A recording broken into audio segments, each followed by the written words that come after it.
A 90-year-old female presented with acute onset breathlessness for last 3 days. The most striking finding on physical examination was a rapid regular pulsation seen in the neck. When compression was applied at the base of the neck, the pulsation disappeared only to reappear when this pressure was released. This confirms that this is a raised JVP and it indicates heart failure, which is corroborated by the presence of bilateral pedal edema. The ECG showed a narrow QRS regular tachycardia at a rate of 150 per minute without any P waves before each QRS complex. Therefore, the rhythm is most likely atrial flutter 2:1 AV block.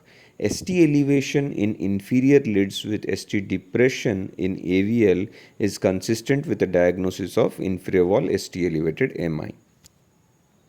Since in atrial flutter A waves cannot be prominent in the JVP, it can be safely interpreted that the pulsations seen in the neck are prominent CV waves.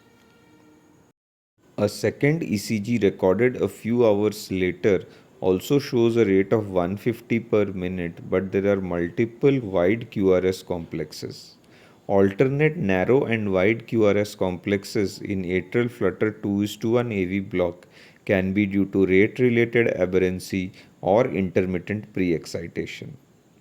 Phase 3 block, which is the mechanism behind tachycardia related aberrancy, can lead to LBBB in supranormal heart rates of around 150 per minute or more, and is the most likely explanation in this patient of MI.